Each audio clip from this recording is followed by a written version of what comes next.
Христос воскресна, навистина воскресна. Почитувани гледачи, ви пожелувам добро утро и добре дојде во најновото празнично издание на Урбан Свет. Денеска имаме посебна чест и посебно задоволство и сакам со едно огромно задоволство да ви ја представам денешната наша соговорничка за ова специјално издание на Урбан Свет. Тоа е магистар Драгица Божинова, родена 1940 година во Скопје, каде што и го оформува своето образование. По завршувањето на учителската школа се запишува на филолошкиот факултет, тогаш филозофски факултет. Дипломира во 1968 година на двопредметна група Историја на книжевностите на народите на СФРЈ и под Б македонски јазик. Во Белград завршува постдипломски студии на филозофскиот факултет од 1970 до 1973 година, одбранувајќи ја тезата од компаративна литература. После магистрирањето, со добиената едногодишна стипендија од француската влада во ноември 1973 година, заминува за Париз на Универзитетот во Сорбона. Значи, професорке, добро утро на вас и Христос воскресна. Добро утро, ваистина воскресна. Тоа е нашиот христијански поздрав на вашиот. Многу ми е драго што сум почестена да сум дел од оваа прекрасна емисија посветена токму во празникот. Ви благодарам уште еднаш што не удостоивте и вистинско сум почестен што сте гостинка во ова издание на Урбан Свет. Јас исто што сум поканата од вас и од телевизијата МТМ да посветите внимание на проблемите на кои што многу малку денес им се посветува внимание. Така, почитувани гледачи, откако се запознавме, откако ја откривме темата за која што ќе разговараме, предлагам да одиме со една кратка шпица и се враќаме повторно назад во студиото да го започнеме, се надевам за вас интересниот разговор.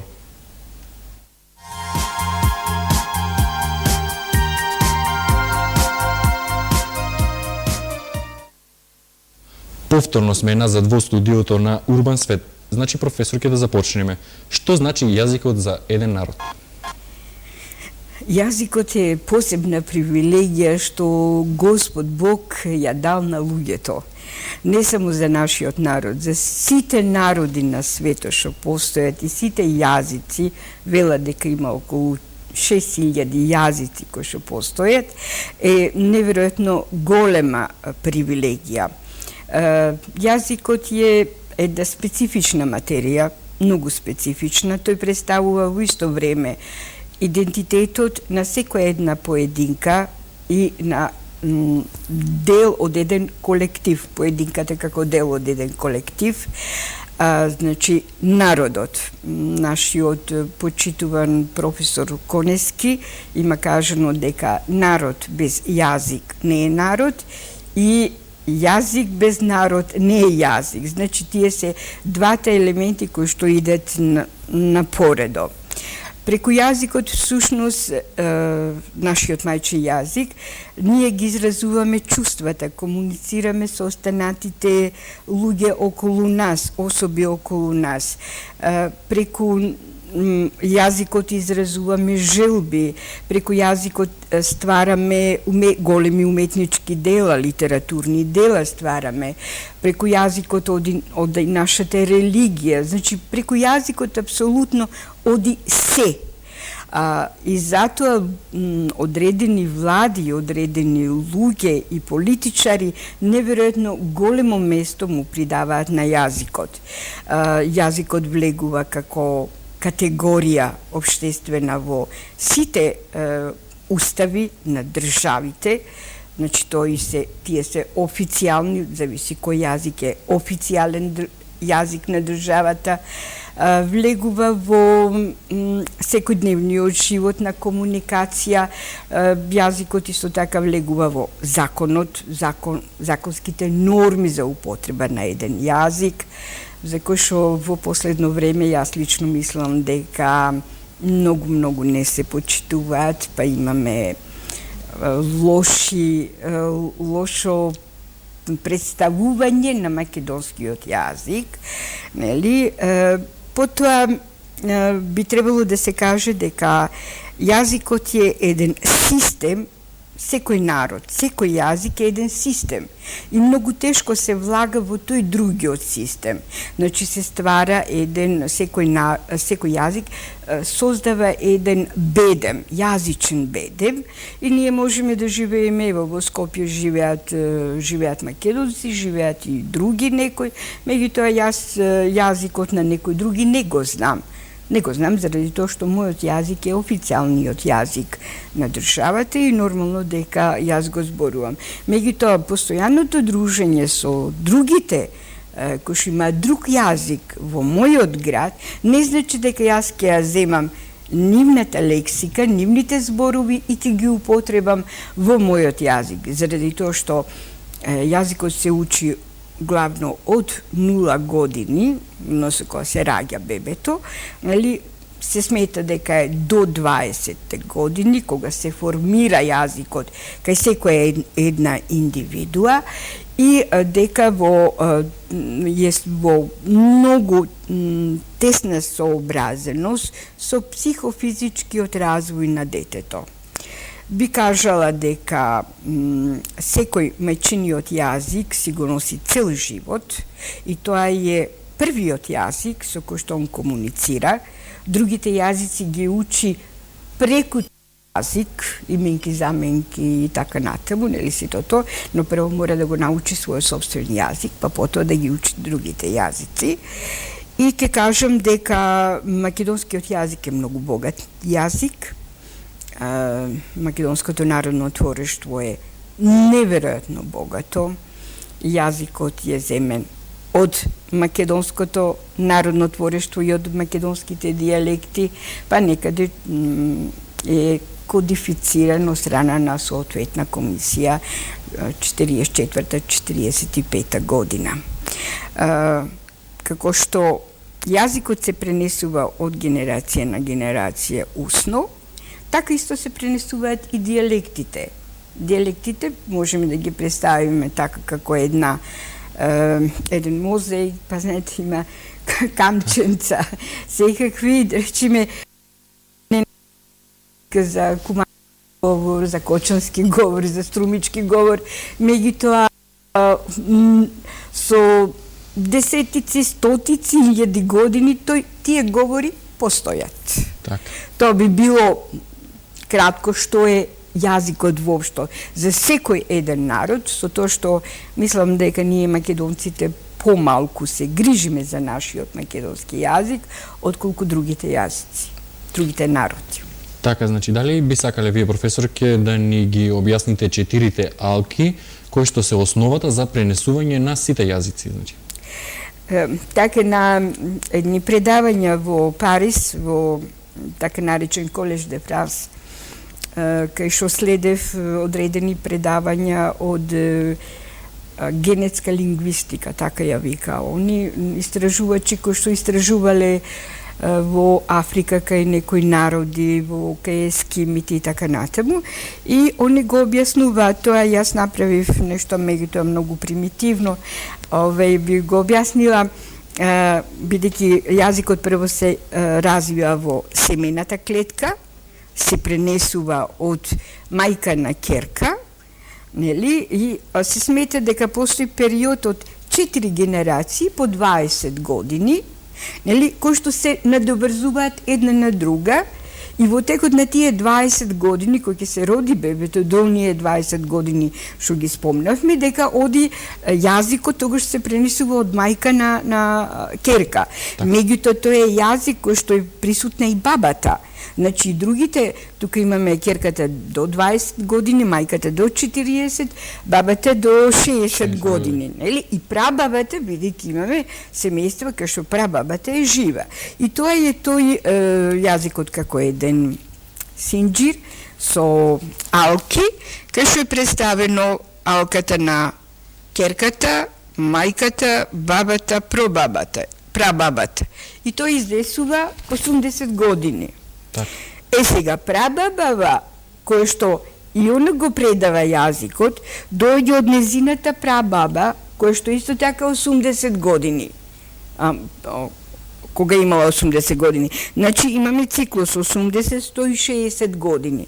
А таја од незината прабаба со нови 80 или нови 160 години. Значи, тоа се 4 живи генерации.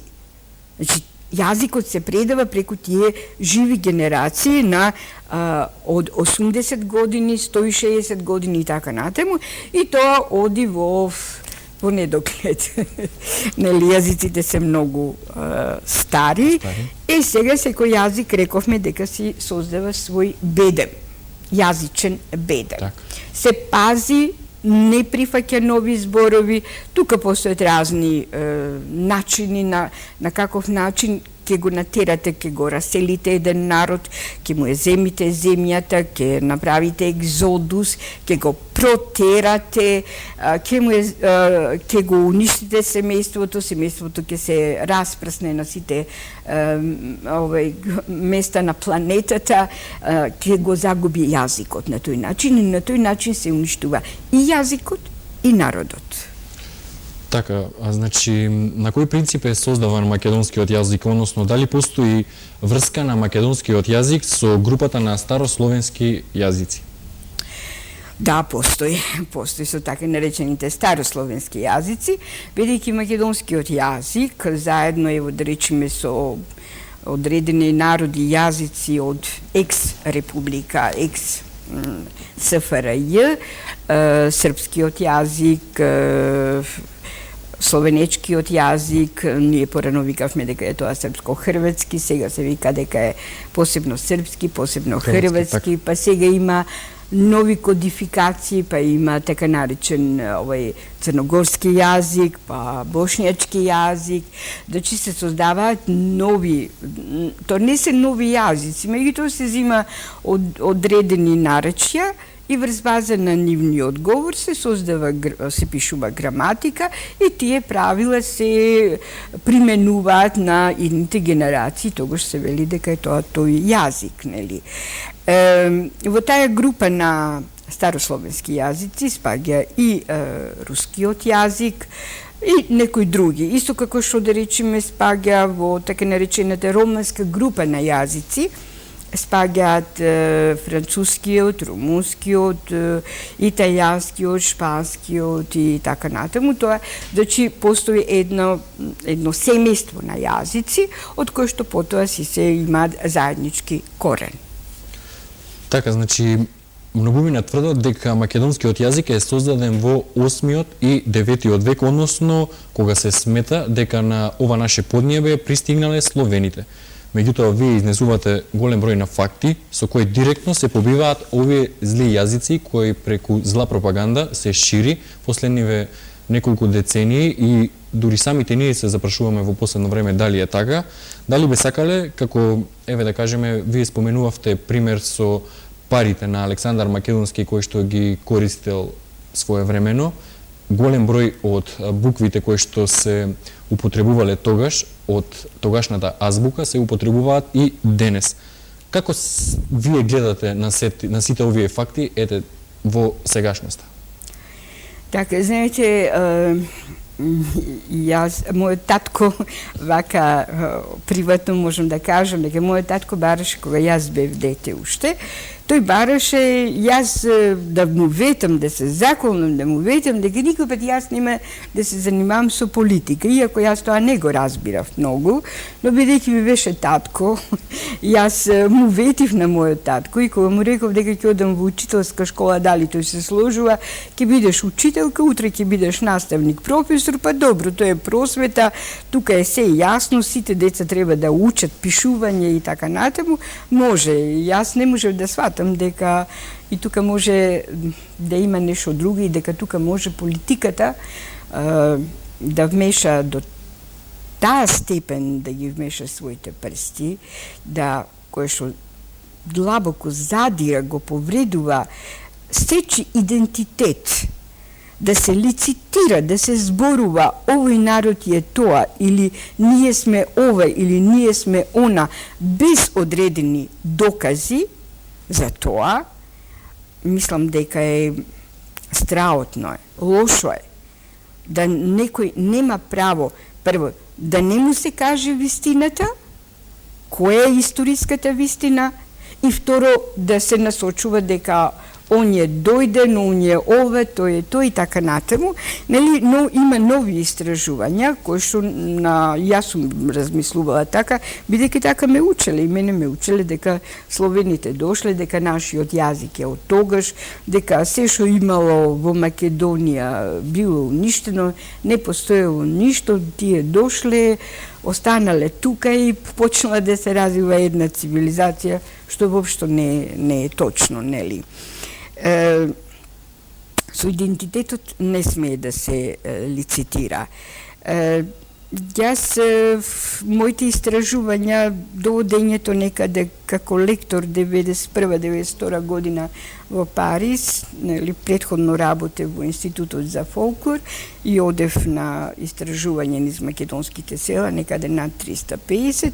91-92 година бев поканета на Сорбона да предавам македонски јазик и лекторски вежби, и некаде во исто време се поклопи тоа со тие мои истражувања да видам на Колеж де Франс за лингвистичка генетика, генетска лингвистика, и во исто време да видам, кога видов јас во Париз, колку многу, да речеме, е присутен Александар Македонски, па дури французите го имаат наречено Le Grand Велики, нали, тоа они го имаат наречено покрај Наполеон, они да призна дека некој бил повеќе од Наполеон, знаете, тоа е малку по-тешко, меѓуто очигледно така зборуваат книгите дека е тоа така.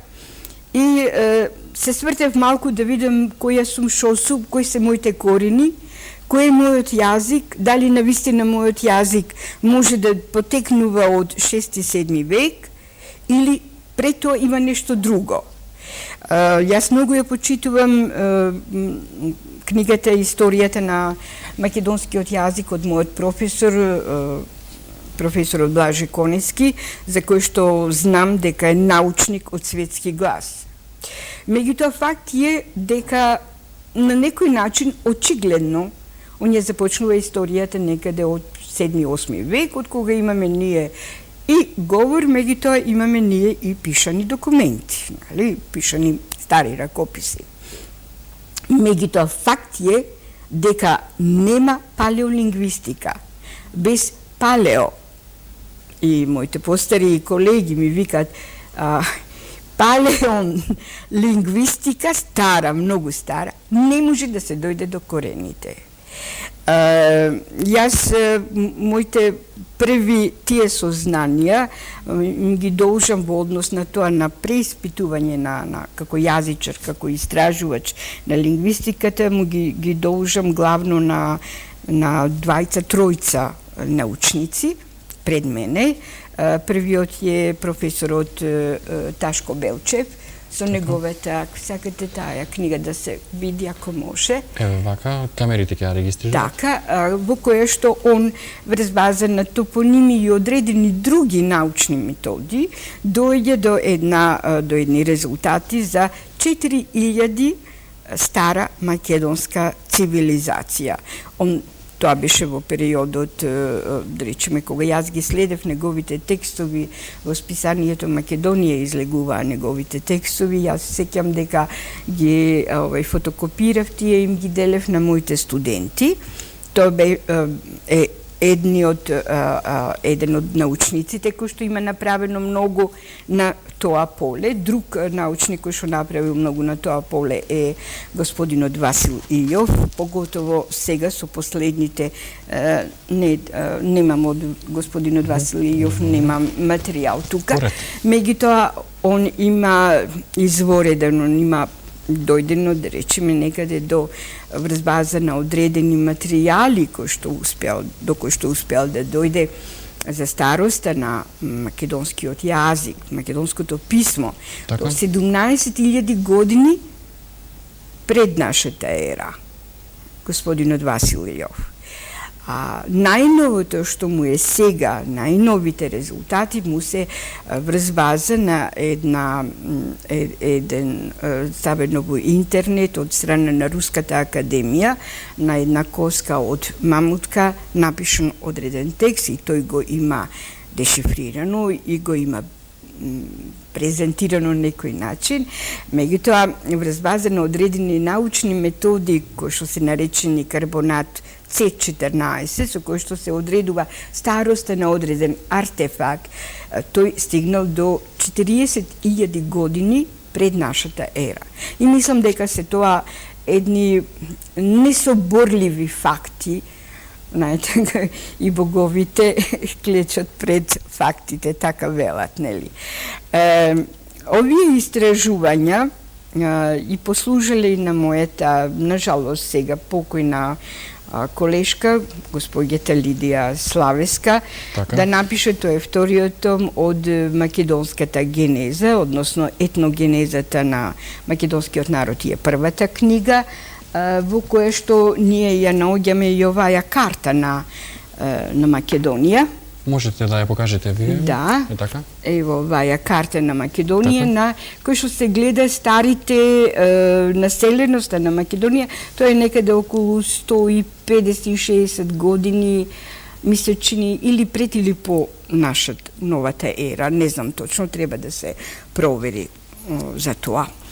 И мојата почитувана колешка, која беше еден од основачите на Институтот за старословенски уметности така, во Прилеп, користејќи ги помеѓу останатите, кој што е и историчар и лингвиста, користејќи ги и резултатите на професорот Белчев, на професорот Васил Илјов, инаку господинот Васил Илјов има направено една таблица во која што ги има собрано буквите македонски со 35 гласа. Тоа е подобро тој самиот да ви каже овдека за тие работи. Меѓутоа, господјата Славеска, поаѓајќи од такви резултати, и една изворена анализа и историски документи, доаѓа до заклучок дека навистина не можеле никакви Словени да земат, да се префрлуваат, да носат бродови на раце, па да доаѓаат до Дунав, па да ставаат трски, па да се префрлуваат преку Дунав,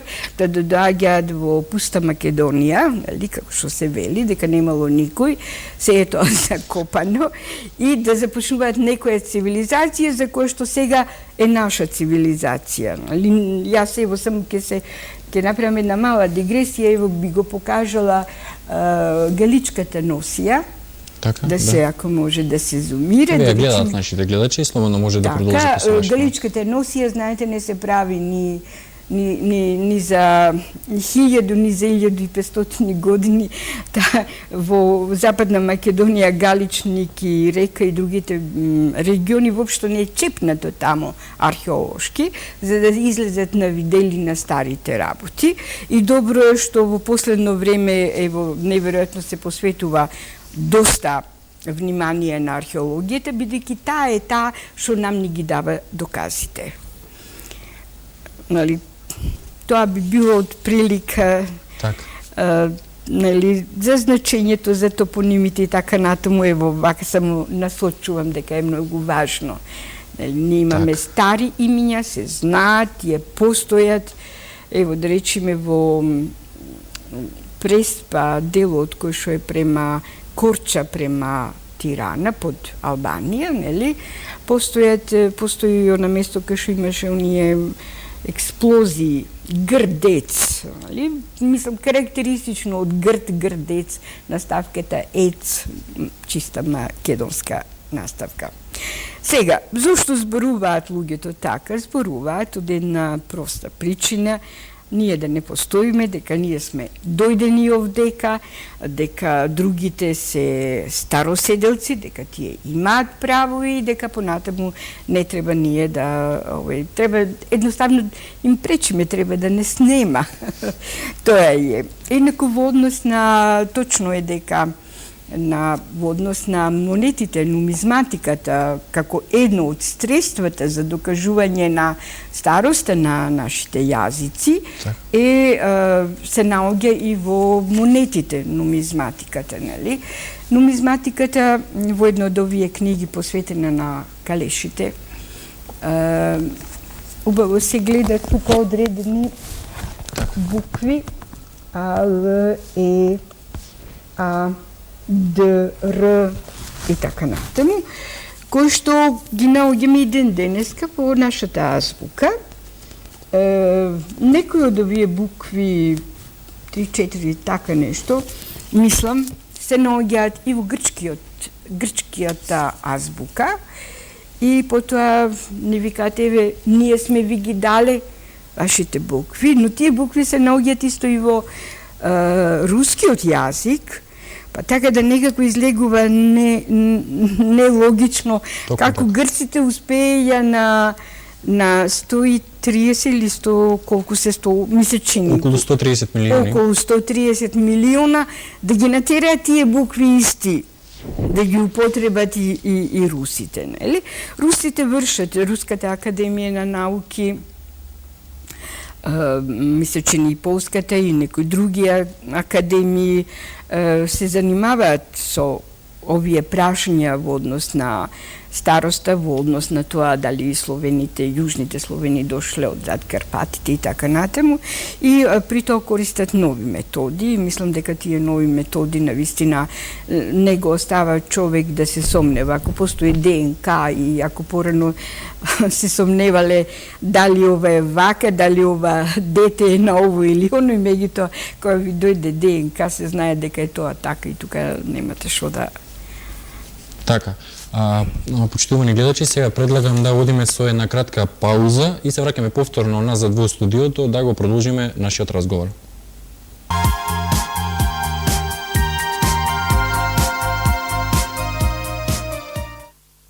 Повторно сме назад во студиото на Урбан свет. Професор Камилова, значи, вие голем дел од својот живот посветивте во истражувањето на македонското народно творештво. Имате посетено на 350 села на целата територија на Република Македонија. Ке сакате ли да ни пренесете дел од она кое што го имате собрано при овие истражувања? Теренската работа е извонредна работа. Знаете, учите од книгите, потоа одите на терен, ги гледате тие работи, гледате и нови работи, верификувате стари работи, така да тоа е едно посебно чувство. Еднаш новинар, вечно новинар. Еднаш истражувач, постојано истражувач. Мојата работа во Институтот за фолклор како истражувач од 1979 до 1991 година, покрај другите мои задачи, значеше и одење на терен секоја година по неколку недели, поминување во одредени 30-40 села од една област, Велешко, Битолско, Струмичко, Радовишко, Кривополаничко, Кратовско и така натаму, нели? Така да тие се тие села. Меѓутоа, исто така на своја рака одев во кај македонците некаде до Корча, понатаму од Корча, тој дел Преспа. Исто така во Грција како турист, во кој што слушав на пазар, во кафејана и така натаму, кој како го зборува јазикот, иако во Македонија има села кои што се комплетно дојдени како Ново Костурино, некаде Валандовско, кои што се комплетно дојдени од тој дел на Македонија, од егејскиот дел на Македонија, протерани луѓе. Таа работа, теренската, е извонредна работа. Можам да ви кажам дека мене навистина срце ме боли за сите оние така наречени, јас ги викам живи библиотеки, старци, старици кои што го знаеја целото македонско огромно народно твориштво и кои што успеја кој што ние, истражувачите, не успеавме сето тоа што они го знаат да го забележат и да остане како доказ за нашиот идентитет, за нашето богатство, за македонската цивилизација. Јас навистина ми е драго што веќе почна да се користи изразот македонист во смисла особа, научник, кој што се занимава со македонскиот јазик и македонската литература. Вака, сосем ќе спомнам неколку бројки само, кои што навистина за секој еден слушател може да бидат една гордост колку македонците се богати во тоа народно творештво. Знам дека во архивот на Институтот за фолклор уште пред 15-20 години останаа некаде над 60.000 изворни македонски песни. Дека сите познати слависти истражувачи велат дека македонската лирска песна е една од најубавите кај сите така наречени јужни Словени, нели? Останати се некаде околу 15.000 македонски приказни, преданија, легенди и така натаму, оно што се раскажувало кај народот.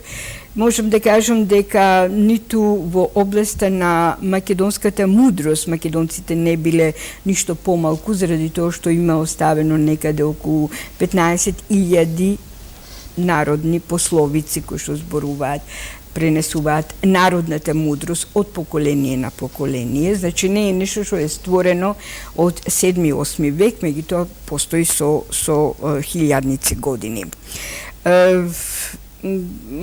На некој начин сето ова богатство што ние го имаме се представува наоѓа одредени форми да допре до читателите, бидејќи тоа е интенцијата од старите, новите генерации да го прифатат. Мене ми е жал да речеме што младите дали чуле, дали не чуле за Марко Крале, дали чули или не дека за смртта на Гоце Делчев Црна се чума зададе, има 70 варијанти. Значи, песни за смртта на Гоце Делчев. Може би на некој начин забележувам на медиумите. Медиумот е сметам дека е најмоќен. Медиумот е нешто како огнот за луѓето. Знаете, ако вие го владеете со огнот, тогаш ќе ви биде добар слуга, ќе му служи на народот, нали? Меѓутоа, ако го пуштите тој да биде господар, тогаш ќе уништи се. Значи, да не ме сватите погрешно, сметам дека медиумите би требало на извесен начин она што е природниот начин на пренесување на песните, приказните, пословиците, гатанките и сите други народни умотворби кои што се пренесуваа во една природна почва, атмосфера во селото, кој што е разурнато, протерани, отиднато, оцелено и така натаму. Сега на некој начин треба да се најде место преку овие медиуми кои што треба да застапат со одреден број на сати, како што ево денеска вие посветувате на јазикот и на македонското творештво, нели, меѓутоа низ едни константни, постојани емисии кои што ќе одат за да може народот својата идентификација да го најде во она што постоело до сега, да нема резка граница меѓу она што постои и новото што доаѓа. Инаку, јас имам прилично забелешки на одреден говор на некои медиуми, вулгаризми, англофонизација, новокомпонирани песни, не му се дава на народот, ево, ова што денеска, да речеме, вие ми овозможите на некој начин да го повторно да го прикажеме на нашиот народ. Инаку, помеѓу од тие моите стари теренски истражувања, мене ми било многу драго кога сум ги истражувала и на терен пословиците да најдам старата падежна форма на македонскиот јазик, што вика старе го. Или да речеме во оној дел кај што е преспа, да најдем употреба на глаголот ести од е. Тоа е старата форма. Значи, мене ми кажува дека тој говор е многу стар. Сигурно преку 1000 години. По оној принцип на кој што рековме дека се пренесува. Инаку, во однос на гатанките, може да се каже дека и тука нашиот народ ги помни Така, слободно продолжи. гатанките кои што доаѓаат од периодот на митовите, пред 2000, пред 3000 години. Како? Еве, например, постои една гатанка која што се наоѓа кај секој постар човек ќе ти каже, ќе те праша што е тоа наутро оди на 4 нозе, на 4, напладне на 2, навечер на 3. И тоа доаѓа од еден мит, се знае свингата која што поставила прашања. Всушност се работи за човекот, што е тоа на сабале кога е бебе оди на 4 раци и нозе, 4, кога ќе биде возрасен на 2 и кога е веќе стар оди на 3. Или да речеме пословицата која што е, ево, во Охрид и во некои други места е поврзана со Александар Македонски, дека Александар Македонски бил мал, си играл ашици, не знам дали вие игравте ашици, то се мали кошчиња од јакне, една игра што се игра, ние во Скопје ја игравме таа игра, и кој што некој младо момче, постар човек, го советувал каква жена да земе жена. Вика, стани ти да седнам јас, молчи ти да зборувам јас, повели добре си дошо.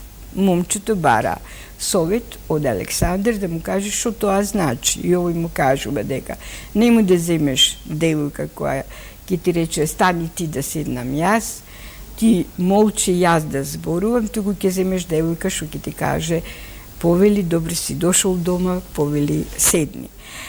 То се оние, тие на некој начин многу убави моменти кога од некоја старица, неписмена, ќе ги чуете овие стари работи, значи дека доаѓаат од со векови пренесувано кај нив. Инаку јас, ево и на овој ден, празничен ден, уште еднаш би покажала колку сме богати ние со нашите песни, или со зборникот од браќата Миладиновци, кои што оставиле наистина едно непроценливо благо наше. Ево, посебно кај што сте песните самовилските, па имаме песни посебно за Христовото воскресение. Така.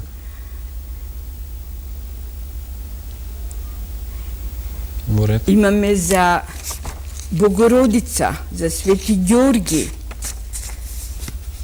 Ево, Богородични исповед од градот Струга, песната.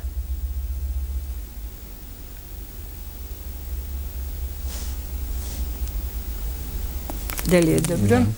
Ево да речеме, ќе го спомнеме, бидејќи имаме многу за спомнување, ќе спомнеме и песната, повеќе песни се за Свети Ѓорги. Има од различни места на Македонија. Можам да кажам дека се во 5 книги избраните дела на Шапкарев собрани. Тој исто така голем македонски собирач на народни умотворби. Тоа е нашето богатство. Следната работа која што би сакала да ја покажам е огромната собирачка работа на Марко Цепенков од Прилеп, кај што има некаде над 700 приказни, песни, има некаде околу 5000 пословици и поговорки запишани. И ево би го кажала тоа може би како еден обид на одредени луѓе кои што се уште работат во одредени установи и кои што на, да речеме, семинарот за македонски јазик со настапуваат со текст дека 700-ните приказни што Марко Цепенков ги запишал и ослепел пишувајќи ги на негов говор, дека тие биле превод од турски јазик. Таква една идеја е пуштена дека се превод од турски јазик. Меѓутоа, веројатно особата што ја представува, која што ја лансира таја идеја, заборава да каже дека некои од тие приказни се наоѓаат и кај скандинавските народи и кај рускиот народ. Па како може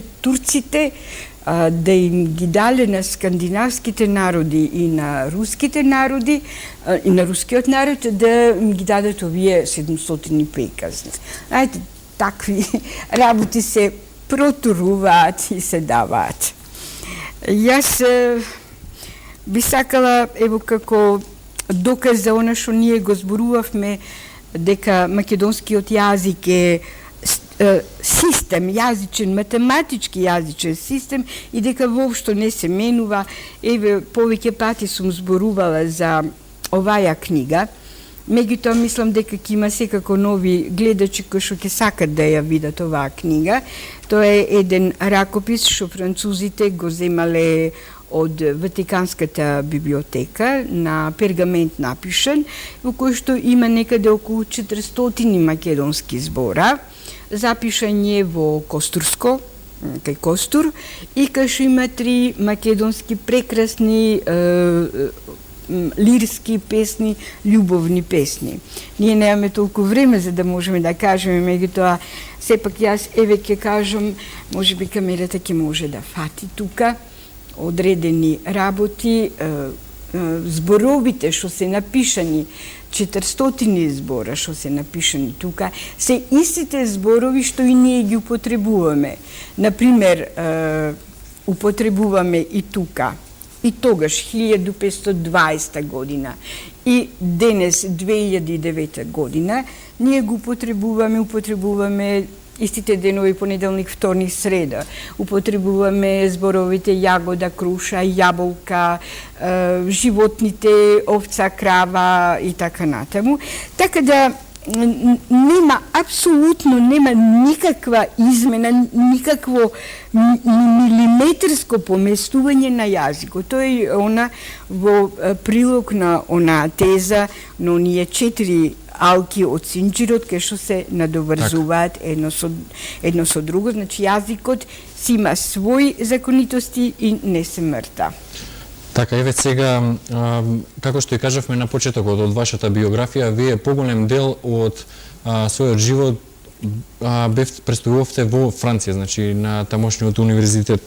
Кои се оние факти кои што тамошните архиви ги поседуваат, вие ги откривте, меѓутоа еве конкретно за таа земја гледаме дека е подржувач на другата страна од кој што го негираат македонскиот јазик, македонскиот национален идентитет. Која е причината поради која што тие го прекриваат сето она, го поседуваат во своите архиви, меѓутоа очигледно при очи се прават слепи? Веројатно, знаете, денеска сваќаме сите дека изгледа дека парата и интересот дека е над се. Па дури дека е и над видовме дека е и над историјата, так. Кога еве и со нас се манипулирало, ни се кажало ова или она. Во Париз успеав јас да влезам во некои библиотеки и архиви во кои што инаку тешко се влегува, тоа е точно дека тешко се влегува, оти ви треба одредени карти пропусници, а јас како лектор и предавач на Сорбона може го користев тоа право. Прво, овака, за информација да кажам дека во таа библиотека има некаде во библиотеката на Сорбона, старата библиотека на Сорбона, има некаде околу 400 докторати, еве бидејќи на Александар околу тоа разговараме, нели, за Александар, кои што ни се на некој начин познати, може да се консултираат таму. Французите смеат да има 20 хотели, кои што ги викаат Александар Велики, ние не смееме да имаме. Они смеат да пишуваат дека Александар е македонски и пишувале и пишуваат. Ние не смееме, нели, така тоа. Еве, јас само би покажала една, покрај другите, една, успеав да дојдам до фотокопија, таа книга не се доаѓа, до фотокопија која што многу убаво зборува, ова е од книга, напишана од еден познат професор, ректор, француз, во 12 тома за Можете историјата. да Тоа ќе покажам, само би сакала да назначам дека е тоа 1736 година. Така. 1736 година, кога уште Грција не била формирана како држава. Нели? А постои таа едно 12 тома. Меѓутоа во тоа самото заглавие кажува дека тоа стара историја на египјани, картагенци, асирци, бабилонци, медејци, персици, еве го македонци и под него грци. Значи, многу децидно кажано. Французите имаат огромен број на книги кои што се однесуваат за Македонија, бидејќи Македонија е библиска земја и навистина се однесува, се знае. Па дури еве во еден нивна енциклопедија, оние нарекуваат мала, меѓутоа не е мала, таа е така малку по-тешка за носење, издадена 1979 година, оваја, во неја они точно назначиле сега.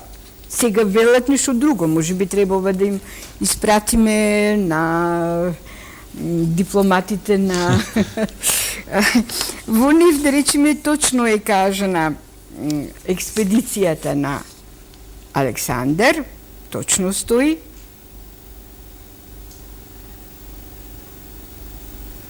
Еве експедицијата. Потоа, еве го Александар, кој што точно е ставено, може секој кој што го користи овој јазик францускиот да го провери тоа. Точно е напишано дека е крал на Македонија и точно е ставено таму кај што во енциклопедијата го има за Грција се што се однесува, точно е ставено во оваа енциклопедија кажано, напишано дека Грција ја добила Македонија таа и таа година. Значи, французите, покрај многу други работи, еве ги, точно ги кажуваат овие работи. Нормално тоа е не е во согласност со одредената политика што се води сега, нели? Но затоа рековме дека секој пат, можеби, нацето тоа била политиката, кај што наредувала на науката да каже тоа што она сака, што политиката сакала, за ние да мислиме дека сме дошле во не знам кој век, меѓутоа доказите стојат тука. Доказите се на професорке, значи, во интерес на времето, јас овде ќе морам да ставам крај на ова денешно издание на Урбан свет. Мене ми беше вистинска чест и задоволство што не удостоивте и бевте гостинка во ова празнично издание на Урбан свет. Еве, завршниот збор ви го давам на вас да упатите еден апел и една честитка до сите православни верници кои што го слават големиот, односно најголемиот празникот над празниците, Воскресение Христово, Велиден. Јас сум многу почестена и на телевизија МТМ, што сум поканета и од вас лично во рамките на оваа емисија, поготово за овој голем христијански празник, да гостувам. Ми дадовте можност да го кажам тоа што, еве, да речеме, одредени противници на онаа идеја што ево се докажува дека е така, не замолчуваат, знаете, не екскомуницираат на некој начин. И да му посекам на целиот македонски народ, било да е тоа во Република Македонија, надвор и во диаспората, убаво да се ги помине за многу години, убаво да се ги помине великденските празници. Великденските празници се убави, весели, народот е надвор, не Божик празникот е внатре, во куќата, а овдека народот е надвор, нели веќе. И ево, јас само би му посакала со две-три пословици од него самиот, од македонскиот народ, кој што ги има за Господ Бог. Колку нашиот народ во секоја една и мака и тешкотија го повикувал Господ Бог и се радувал со него. Господ Бог дава новороденче, Господ Бог го зима, тој што ќе го земе, Господ Бог е чудотворец, Господ Бог е единствен и на небото и на земјата. Кај што има правина, вели нашиот народ, и Господ се радува. А кога треба да казни, Бог, Господ забава, ама не забрава, значи вистината. Така да, ево со овие негови од народот, од македонскиот народ пословици, уште еднаш ви се заблагодарувам на честа што ми укажавте да бидам гостин во вашата емисија. Благодарам. Ви благодарам и вас уште еднаш, професорке. Почитувани гледачи, се надевам успеавме со оваа тема да го задржиме вашето ценето внимание. Имајте пријатен празничен ден со програмата на МТМ телевизија. Ви пожелувам пријатно.